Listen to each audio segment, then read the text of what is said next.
Oi gente, então, hoje eu tô aqui para explicar para vocês sobre a história da arte.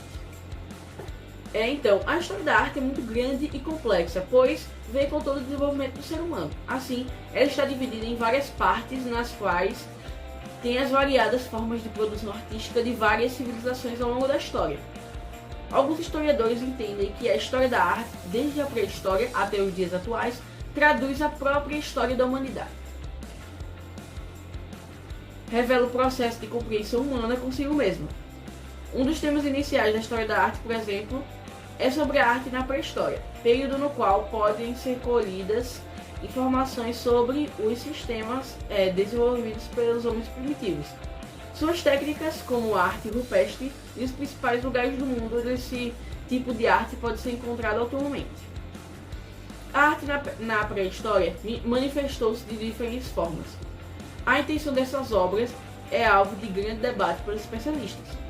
As motivações mais comumente mencionadas são que as populações pré-históricas faziam esses registros como forma de 1. Registrar o cotidiano apenas por registrar. Nesse caso, o registro artístico seria no sentido arte pela arte.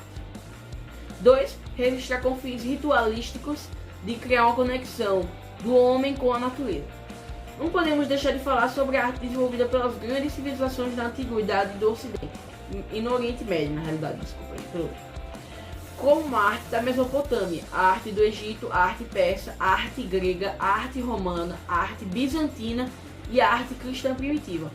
Essa última divide-se entre a fase de produção artística oficial e a produção nas catacumbas romanas.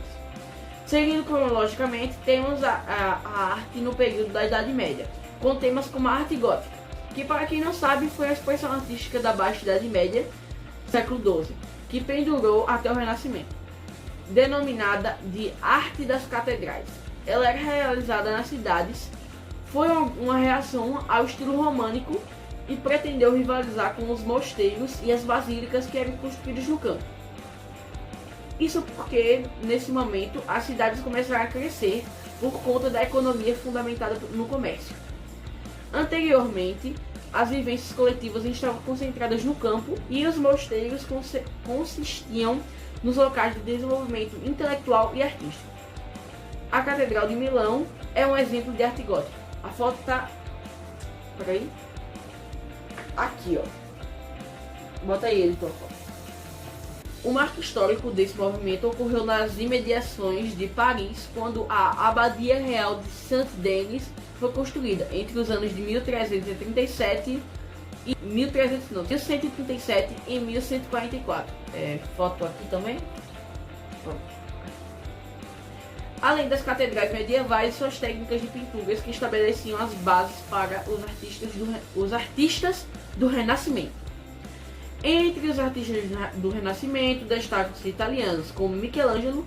Além disso, temos ainda a fase pós-renascentista, destacando-se a arte barroca, em especial a pintura barroca, em que foram empregadas com maestria as técnicas de luz e sombra e a variação do mesmo período, conhecida como rococó.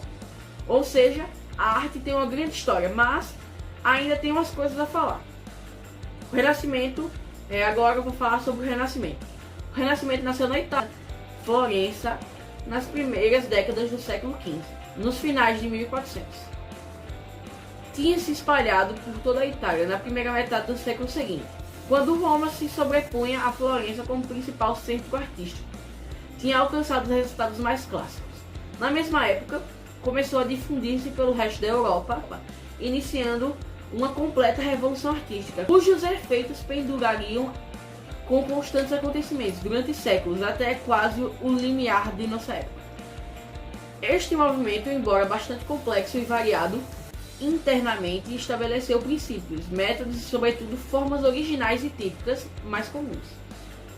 Tais formas provêm de duas principais fontes: a reutilização, após um intervalo de quase um milênio, das formas características da arte clássica, arte grega e arte romana, e a aplicação de uma nova descoberta técnica, a perspectiva, conjunto de regras matemáticas e de desenho que permitem reproduzir sobre uma folha de papel ou qualquer superfície plana o aspecto real dos objetos.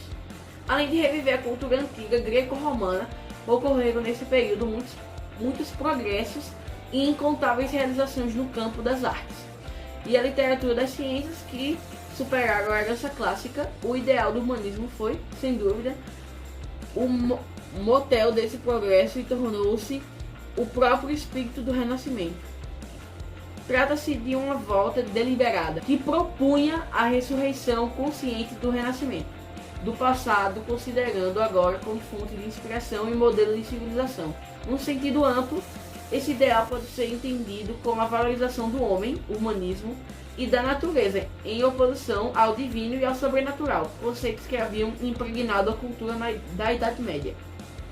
As características gerais do renascentismo são racionalidade, dignidade do ser humano, rigor científico, ideal humanista, reutilização das artes greco-romanas. Outros temas também estão inseridos no campo da história da arte, como aqueles dos séculos XVIII e XIX, isto é, romantismo, o simbolismo e o impressionismo, bem como os temas relacionados com a arte moderna. Então, ainda tem muita coisa que eu poderia falar, mas esse foi um breve resumo sobre a história da arte. Obrigado por terem assistido. Então, esse vídeo termina por aqui. Valeu, falou e...